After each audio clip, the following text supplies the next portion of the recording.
Yes, sir. Where is that? Can you help me find Mount Rushmore?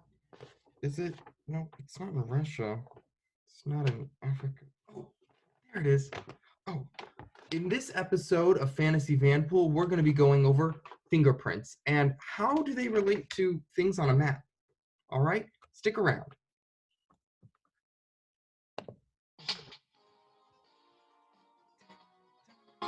We're traveling the world together. Yeah! Fingerprints. Dun, dun, dun. Okay, enough of that. Gotta get this off. So, fingerprints. What exactly are fingerprints? So, fingerprints are the things that allow us to grip onto things, to allow me to grab my glass of water, my pen, my phone, all these things. And you probably don't think of it, but it's these fingerprints that cause friction that allow that tension force for me to grab onto things. Now, why do we have fingerprints? Well, evolutionary biologists believe that they're basically a vestige from our primate ancestors. Now, our monkey ancestors would grab onto things like trees and branches to climb and swing around in, and we simply inherited that. And I'm happy because I know when I'm talking on the phone, I'd like my phone to stay in my hand as opposed to slip away. That was it, me artificially having it slip away. So, why do we have fingerprints and why do they compare to a map? So, let's get started.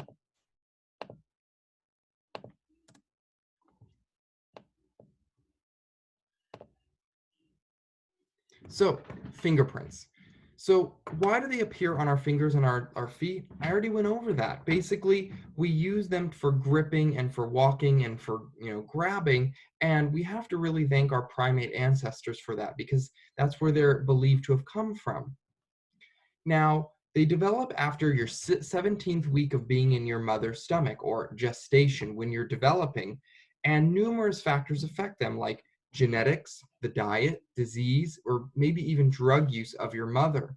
Now, we really don't know what exactly and how exactly drug use and diet and all those things affect, say, how your fingerprints form.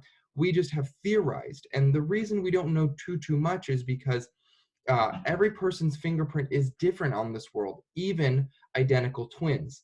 And that's why we can't use things like DNA to track and trace fingerprint development, because we can trace and we can track DNA. And if two identical twins' DNA are the same and their fingerprints are different, then something else is going on. So, like I said, no two fingerprints, individuals' fingerprints that we know of are identical. And there may be an exception to that rule one day, but right now, all individuals' fingerprints are individual to that person. They're unique to that person. Now, how do we identify them? We identify them using what we call minutia. All right, that's a Scrabble word. I'm going to give that to you so you can use it in Scrabble later on. So, what are minutia? Minutia are points of reference that we can use to make comparisons and ultimately identifications. Now, what do I mean by points of reference? Say that you're lost on a car, driving down the freeway and you're lost in your car and you need directions. You stop off at a gas station and you say, "Sir, I need some help." And he tells you, "Okay, so you're going to go down this freeway and you're going to pass two rest stops, you're going to pass a mountain range, and you're going to, drive under another freeway." Okay? And then you'll get at your destination. So he's already given you 4 points of reference. He's given you the two rest stops, the mountain range, and the freeway underpass. Now, we call those minutia, which are points of reference. So, location, he gave you two rest stops, one mountain range, one underpass. So, the location or the number of them allows us to make identifications. Also, the type, was it a natural occurrence, basically a mountain range, or is it an underpass, which is not naturally occurring? And finally, the simple presence of those. There are some places that you don't need to pass two rest stops, pass one mountain range, and pass an underpass to get to. So think of minutia as kind of like a roadmap that we use to identify and compare to get to our final destination, our final location. And when we finally use all those points of reference, we'll have made that identification. So kind of keep that idea of points of reference in your brain later on for this video.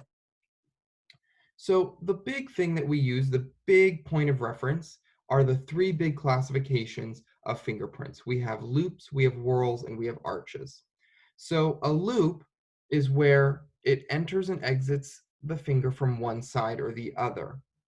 An arch is simply where it enters one direction and exits the other. And finally, a whorl is a whorl. It spins and spins and spins around. Now I'm going to go through each one of those individually. A loop.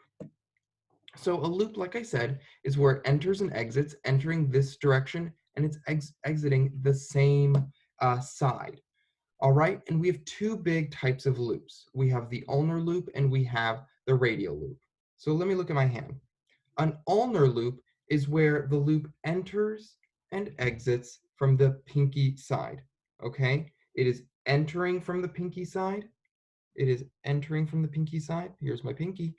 And it is exiting from the pinky side, okay? So the way that I remember it is PU, ew, pinky ulnar, okay? Pinky ulnar. So it's entering and exiting from the pinky side. That's different from the radial loop, which is entering from the thumb side. So think of it RT, the letters are RST in the alphabet, RT, so it's where it's entering and exiting from the thumb side.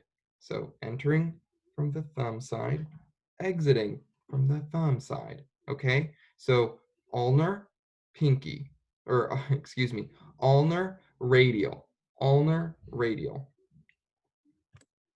So a whorl is where it is spinny, spinny, spinny, spinny, spinny. Now the difference between a loop and a whorl is a whorl has two deltas. And what are deltas? So deltas are these triangle little formations that occur on your finger. Okay, so a whorl has two deltas. It has one delta on either side of the main whorl. And that's contrasted to a loop. A loop has one delta, where the loop passes and kind of grazes it and then goes the opposite direction. So that's another distinction of a loop, is that it has one delta, as opposed to a whorl, which has two deltas. Okay? Points of reference. Keep thinking these as points of reference. And finally, an arch. An arch is where the ridges enter and exit from opposite sides of each other. So we have a plain arch, which you see here, and then we have the tented arch, which is simply a big old arch. Just think of it as like a big old arch. It looks like a tent, okay? Now that's our first degree of classification, those big three. Now, when we go into, sub-classifications or smaller minutia, now we're looking at very small, fine details within the fingerprint. So here it looks like we have a loop. So we have a loop here. And we know that because at least we see one delta.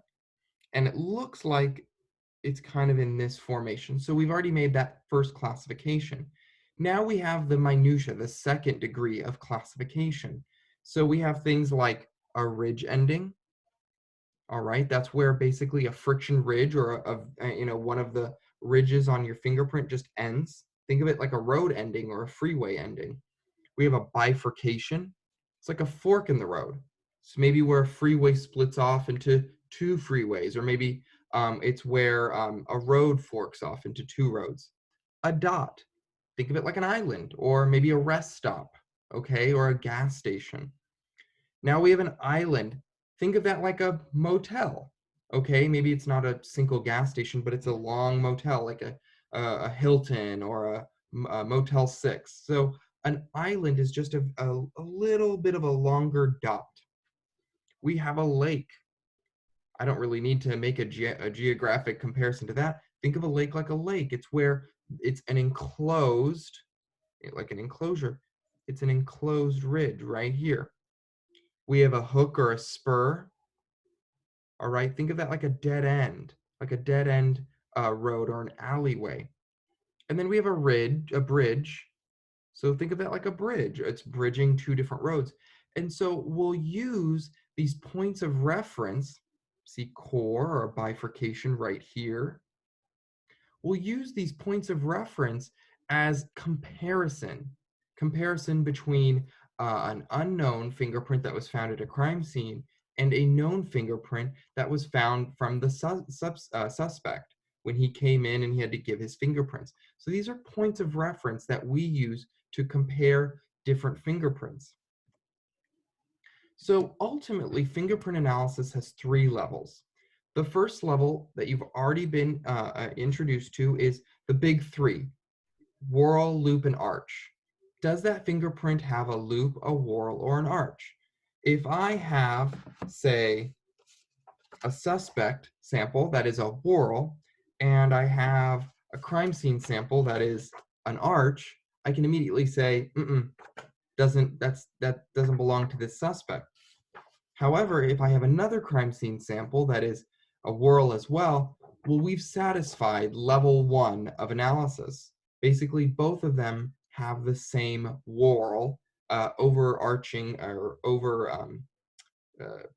They have the same type of fingerprint. They both have a whorl fingerprint. Now we go to level 2. So level 2 are those minutia or those points of reference. Is there a bifurcation at this location that is also there at that location? Is there a hook? Is there a spur? Do they both have certain qualities? Okay.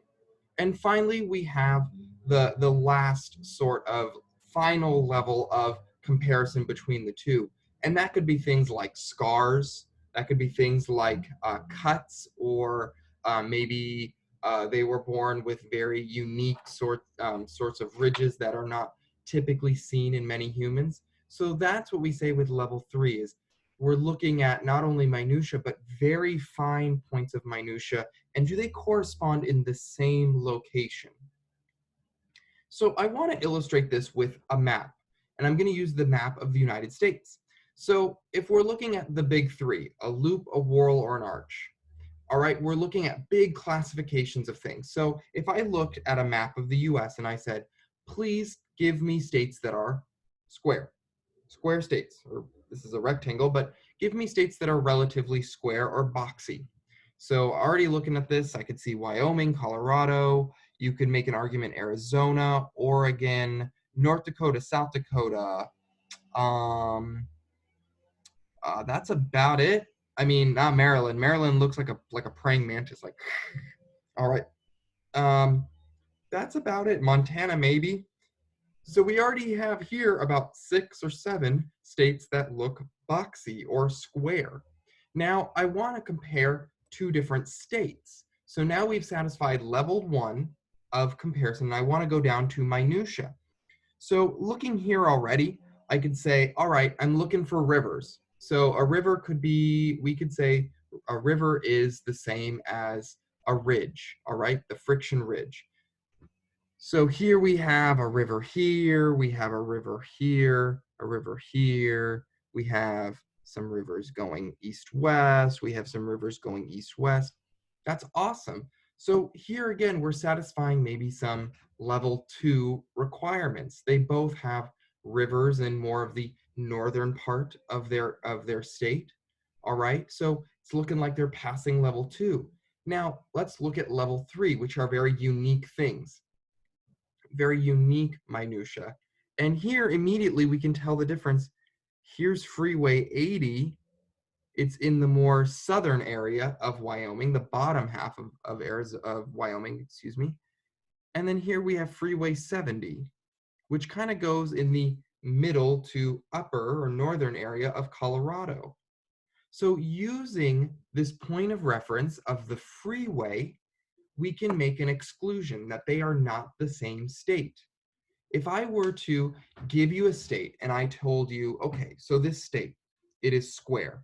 And you're like, okay, we already looked at square states. It could be Colorado, it could be Wyoming, it could be Oregon, it could be Arizona, it could be South Dakota, North Dakota, all these different states. Okay, great. It has to have rivers in it. Okay, awesome. Colorado and Wyoming have rivers that go north, south, and east, west. Great, awesome. Finally, I want you to find one of those states that has a freeway in its southern or its bottom area. Well, from there, we're looking at Wyoming. So from there, we've made an identification. We've made an identification. So we use bigger and then smaller and then smaller and then smaller criteria to allow us to make identifications. And that's how we do fingerprint analysis.